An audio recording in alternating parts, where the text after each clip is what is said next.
पळसदेव हे पुणे जिल्ह्यातील गाव आहे। हे गाव पुण्यापासून 124 किलोमीटरवर आहे।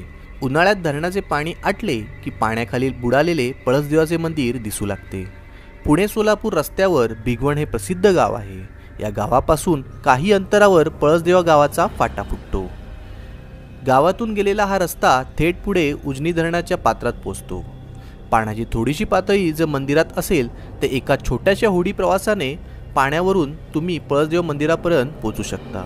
चालुक्य राजांनी 10व्या ते 12व्या शतकात दरम्यान बांधले। याचा अर्थ हे मंदिर किमान 900 ते 1100 वर्ष जुने आहे।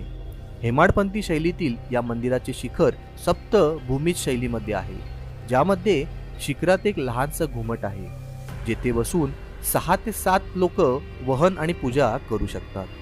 पूर्ण डिटेल व्हिडिओ बघण्यासाठी दिलेल्या लिंकवर क्लिक करा आणि जर हा चॅनल आवडला असेल तर नक्की सबस्क्राइब करा।